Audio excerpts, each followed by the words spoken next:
Natural materials do more than make a home look warm. Their grain, softness, and small irregularities give the eye information it already understands from nature. That reduces the hard, uniform feeling created by too many synthetic or highly polished surfaces. We will compare 5 material families and show where each one works, where it becomes visually heavy, and how to combine them without turning the room into a rustic theme. Begin by viewing the room from the entrance. Count how many surfaces are perfectly flat, glossy, or visually uniform. You do not need to replace them all. One generous natural surface in the main sightline can introduce enough irregularity to change the emotional temperature of the composition. Timber creates warmth through color, grain, and visual rhythm. Use it on one leading plane or substantial object, then repeat its undertone quietly elsewhere. A wall, floor, or cabinet can lead. Several competing timber species should not. The room feels calmer when the grain has space to be read and the surrounding finishes support it instead of trying to match it exactly. Compare timber samples vertically and horizontally in the actual daylight. Grain direction changes how broad or tall a surface feels. Select the direction as part of the architecture, then repeat the same temperature in one smaller detail so the choice looks integrated rather than newly applied. Stone adds permanence and visual weight. Softly veined limestone, travertine, and honed marble usually feel quieter than highly polished, strongly patterned slabs. Let one stone surface become the anchor, then keep nearby patterns restrained. Natural variation should create depth, not become the only thing the room can talk about. Test stone from normal viewing distance, not only close to the sample. Strong veining that looks beautiful in your hand can dominate a complete room. Photograph the full slab or a large mock-up and make sure furniture, people, and daylight still remain more important than the pattern. Linen softens both light and geometry. Curtains filter daylight. Upholstery reduces hard edges, and a relaxed weave adds detail without a loud pattern. Use enough fabric to feel intentional.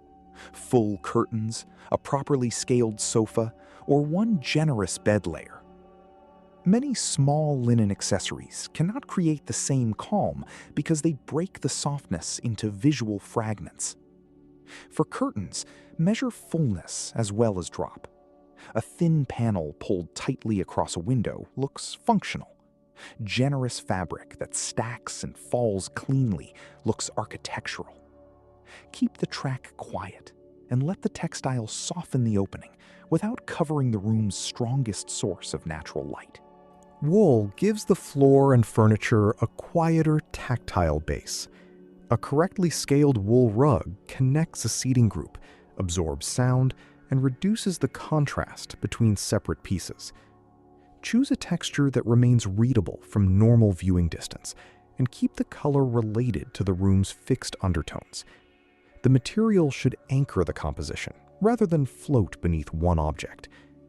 Tape the intended rug size on the floor before ordering. At least the main furniture group should feel connected to it.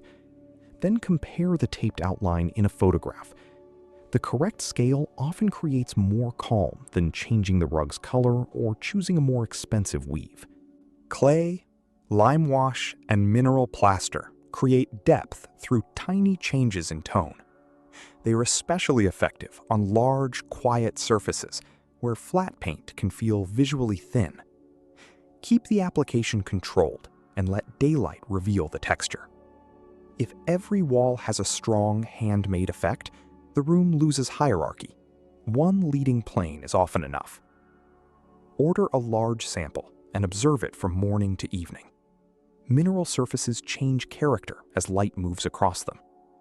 Approve the finish only when that variation remains subtle enough to support artwork and furniture, rather than turning the wall itself into constant visual noise.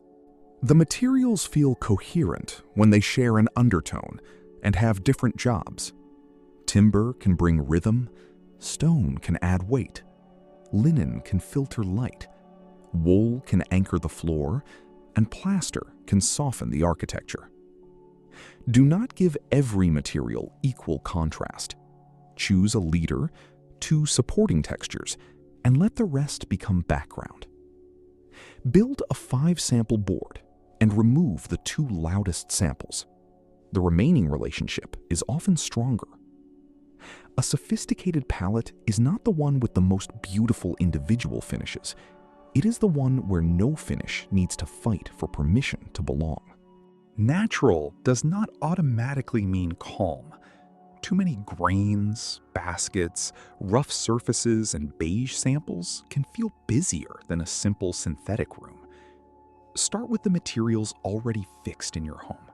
Preserve clean, negative space, and choose one new material only when its undertone supports that foundation. Place the samples beside the floor and largest permanent surface, then photograph them in morning, afternoon, and evening light. Remove any finish that becomes dominant in 2 of those 3 photographs. Live with the remaining combination for several days before ordering. This simple pause reveals whether the palette supports ordinary life or merely looks convincing in one controlled moment. Subscribe to Volhar Studio for visible design decisions you can test before you spend. Calm comes from relationships, not from buying a collection of fashionable natural objects. Use the distance test, then keep the final sample board with product names and photographs under consistent light. If several textures demand attention from across the room, remove one. This small material archive lets the home evolve without losing its calm visual language.